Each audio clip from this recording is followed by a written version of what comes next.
Handicraft निर्माताओं और विक्रेताओं के लिए मार्केटिंग फाउंडेशन कोर्स में अपने मार्केट को जानने पर इस वीडियो में आपका स्वागत है। हम ग्राहकों तक सामान पहुंचाने और बिक्री करने के कुछ तरीकों के बारे में बात करेंगे। ये तरीके आपके व्यवसाय को बढ़ाने में काम आ सकते हैं।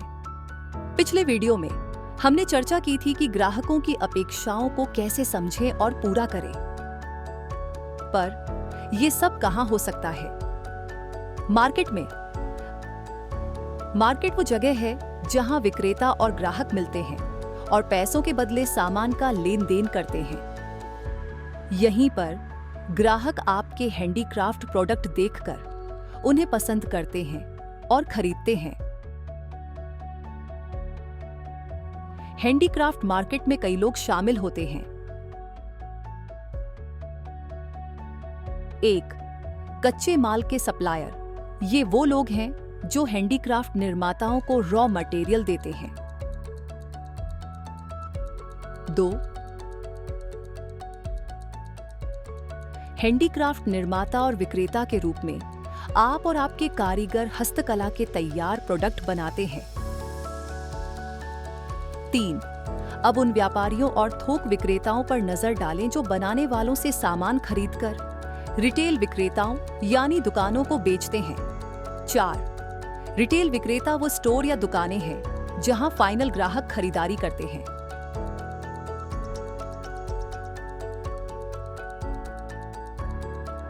5. फाइनल कस्टमर आपके बनाए सामान का उपयोग करते हैं। आपके कस्टमर से आपके प्रोडक्ट का परिचय होता है बाजारों और मीडिया के माध्यम से। अब आइए आपके हैंडीक्राफ्ट प्रोडक्ट की मार्केट यात्रा को देखें। हो सकता है कि आपका प्रोडक्ट ग्राहक तक पहुंचने से पहले कई लोगों के हाथों से गुजरता है, या तो आम बाजारों के जरिए या सीधे आपके वर्कशॉप से या ऑनलाइन प्लेटफॉर्म्स के माध्यम से। इस पूरी प्रक्रिया को वैल्यू चेन कहा जाता है, जहां हर कोई आपके प्रोडक्ट की पहुंच और अपील को बढ़ाने में मदद करता है। अनिल की साड़ियों को एक लोकल व्यापारी एक छोटे कंसाइनमेंट पर ले सकता है। कंसाइनमेंट बिक्री का मतलब है कि अनिल को पैसे तब मिलेंगे जब वो व्यापारी उसकी साड़ियों को बेच देगा। अगर व्यापारी को साड़ियों का कोई खरीदार नहीं मिला तो वो अनिल को साड़ियां वापस कर देगा। अनिल को उस व्यापारी के साथ कीमत और माल वापसी की स्पष्ट शर्तें पहले ही तय कर लेनी चाहिए।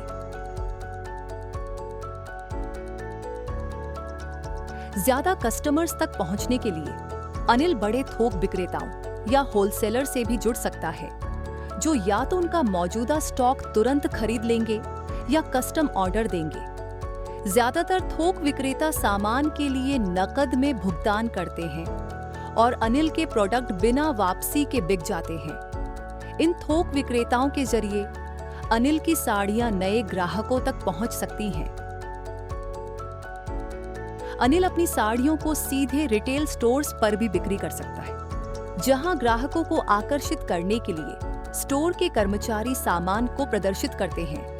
ये सब व्यापारी पार्टनर्स ग्राहकों तक सामान पहुंचाने के लिए अपनी कमीशन लेते हैं और स्टोरेज, ट्रांसपोर्ट, टैक्स और अन्य व्यवस्थाओं का ध्यान रखकर अनिल का काम आसान कर देते हैं। कच्चे माल के लिए ये कभी-कभी एडवांस के पैसे भी देते हैं, ग्राहक की पसंद के बारे में जानकारी देते हैं और नकद खरीदारी करके अनबिके स्टॉक का रिस्क अपने ऊपर लेते हैं। डायरेक्ट बिक्री एग्जीबिशन में या ऑनलाइन बेचने से अच्छी कीमत मिल सकती है और आप कस्टमर से आमने सामने फीडबैक भी ले सकते हैं। लेकिन यहाँ जो पैकेजिंग, ट्रांसपोर्ट, स्टॉक और ब्रांडिंग का खर्चा है, वो तो खुद उठाना होगा। सेल करते वक्त अनिल ग्राहक की पसंद और बजट को ध्यान में रखकर सही कीमत लगा सकता है और दोबारा ऑर्डर के लिए उनसे फिर संपर्क किया जा सकता है। ऑनलाइन मार्केटप्लेस आपकी पहुंच बढ़ा सकते हैं और आप बाजार के हिसाब से कीमत तय कर सकते हैं।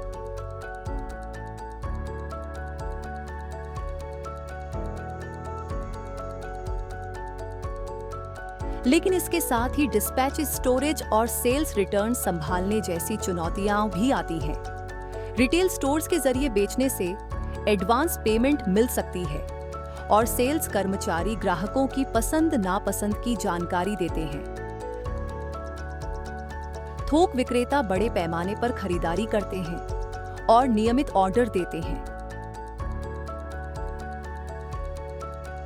लोकल व्यापारी के जरिए बेचना आसान है, लेकिन उनका बाजार सीमित होता है और कस्टमर की जानकारी भी ज्यादा नहीं होती। सही तरीका कैसे चुनें? डायरेक्ट बिक्री आपको ग्राहकों के करीब रखती है और बेहतर दाम मिल सकते हैं, लेकिन इसमें ज्यादा मेहनत और निवेश की जरूरत होती है। दूसरी ओर व्यापारी भागीदारों के जरिए होने वाली थोक बिक्री से बाजार में पहुंच मिलती है और लगातार कैश ऑन ऑर्डर भी मिल सकता है, लेकिन सामान की कीमतें कम मिलती हैं। यहां कोई एक ही सही तरीका नहीं होता। अलग अलग तरीकों को मिलाकर बेचने से रिस्क और फायदे के बीच बैलेंस बनाया जा सकता है। अलग अलग मार्केट सेगमेंट में ग्राहकों की खरीदारी की आदतें विभिन्न होती हैं, इसलिए जहां और जब वो चाहें, आपका सामान उनके लिए उपलब्ध रहना चाहिए। आपके प्रोडक्ट की वैल्यू तब बढ़ जाती है जब वो कस्टमर की पसंद के हिसाब से प्रस्तुत होता है और सही ढंग से बेचा जाता है।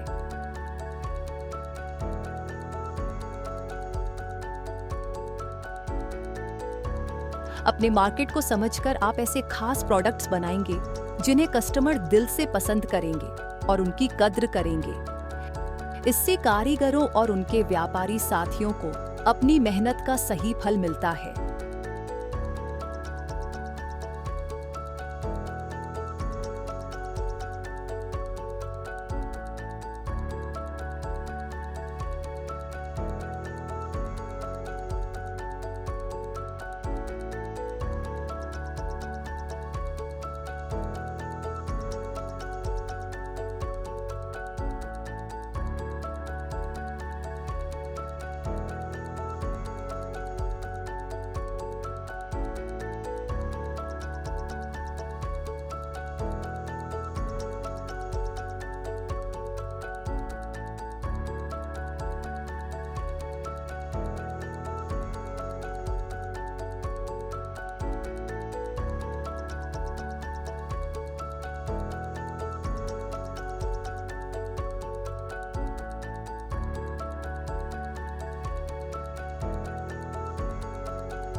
मार्केटिंग, स्मार्ट फोटोग्राफी और कैटलॉग बनाने के बारे में सीखने के लिए हैंडमेड एकेडमी के अन्य वीडियो देखें।